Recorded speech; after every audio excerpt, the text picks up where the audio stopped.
नमस्कार बच्चों। आज हम आपको एक महान शासक, एक पराक्रमी योद्धा और डोगरा वंश के संस्थापक महाराजा गुलाब सिंह जी के जीवन की अद्भुत कहानी सुनाने जा रहे हैं। चलिए इस गौरवशाली इतिहास की यात्रा शुरू करते हैं। महाराजा गुलाब सिंह जी का जन्म 18 अक्टूबर 1992 को जम्मू के एक जामवाल डोगरा राजपूत परिवार में हुआ था। उनके पिता किशोर सिंह जी और दादा जोरावर सिंह जी एक महान योद्धा थे। From a young age, Gulab Singh ji displayed bravery and intelligence. उन्होंने घुड़सवारी, तलवारबाजी और युद्ध कला में महारत हासिल कर ली थी। सिर्फ 16 साल की उम्र में महाराजा गुलाब सिंह जी ने सिख सेना के खिलाफ अपनी पहली लड़ाई लड़ी। However, the Rajputs were defeated and Jammu became a tributary state of the Sikh Empire. लेकिन महाराजा जी ने हार नहीं मानी और अगले ही वर्ष वह महाराजा रणजीत सिंह जी की सेना में शामिल हो गए। महाराजा रणजीत सिंह जी ने महाराजा गुलाब सिंह जी के वीरता और नेतृत्व को पहचाना और उन्हें 90 घोड़े और 12,000 रुपए की जागीर दी। Soon, Gulab Singh Ji became one of the most trusted generals of the Sikh Empire. उनकी वीरता ने उन्हें पूरे उत्तर भारत में प्रसिद्ध कर दिया। 1816 में महाराजा गुलाब सिंह जी ने मुल्तान के विजय अभियान में भाग लिया। This was a major conquest under the Sikh Empire, where his military tactics proved invaluable. उसी वर्ष महाराजा गुलाब सिंह जी ने एक स्वतंत्र सैन्य अभियान के तहत रियासी पर विजय प्राप्त की। It was a challenging hill town to conquer, but his strategy and leadership ensured success. 1821 में महाराजा गुलाब सिंह जी ने अगर खान से राजौरी को जीता।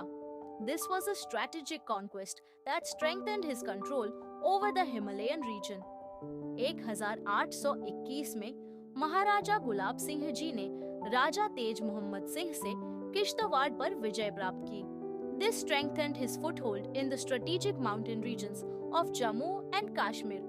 महाराजा गुलाब सिंह जी की वीरता का एक और प्रमाण था डेरा गाजी खान का युद्ध, जिसमें उन्होंने अहम भूमिका निभाई। This battle further solidified his reputation as a brilliant military strategist. अपने ही कुल के डेडो जमवाल द्वारा किए गए विद्रोह को रोकने के लिए महाराजा गुलाब सिंह जी ने उसे पकड़कर मृत्युदंड दिया। This was a difficult but necessary decision to maintain the stability of his rule. महाराजा गुलाब सिंह जी के परिवार की असाधारण सेवाओं को पहचानते हुए महाराजा रणजीत सिंह जी ने 1920 में जम्मू क्षेत्र को एक पैतृक जागीर के रूप में किशोर सिंह को प्रदान किया। This was a great honor and an acknowledgement of the Jamwal Rajput dynasty's loyalty and bravery. 1822 में किशोर सिंह जी के निधन के बाद महाराजा रणजीत सिंह जी ने महाराजा गुलाब सिंह जी को जम्मू का राजा घोषित किया। With this, he officially became the ruler of Jammu, marking the beginning of his legendary reign. Sikh साम्राज्य और अंग्रेजों के बीच हुए फर्स्ट एंग्लो सिख वॉर में महाराजा गुलाब सिंह जी ने एक कूटनीतिक तटस्थता बनाए रखी। This neutrality played a significant role in the British victory over the Sikh Empire. इसके बाद अमृतसर की संधि ट्रीटी ऑफ अमृतसर 1846 के अंतर्गत महाराजा गुलाब सिंह जी ने 7,05,000 नानकशाही रुपये में यह सभी प्रदेश ब्रिटिश हुकूमत से प्राप्त किए। इस संधि के साथ ही जम्मू और कश्मीर रियासत का आधिकारिक गठन हुआ और महाराजा गुलाब सिंह जी इसके शासक बने। महाराजा गुलाब सिंह जी passed away on 30th June 1857, leaving behind a powerful legacy. इस प्रकार महाराजा गुलाब सिंह जी न केवल एक महान योद्धा थे, बल्कि एक कुशल रणनीतिकार और दूरदर्शी शासक भी थे।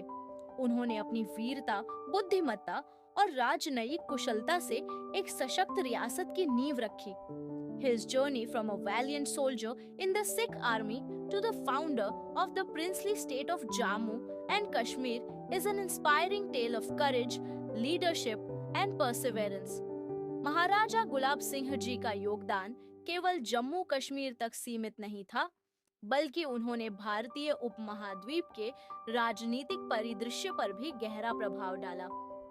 Even today, his legacy lives on through the history, culture, and heritage of Jammu and Kashmir, reminding us of his incredible vision and determination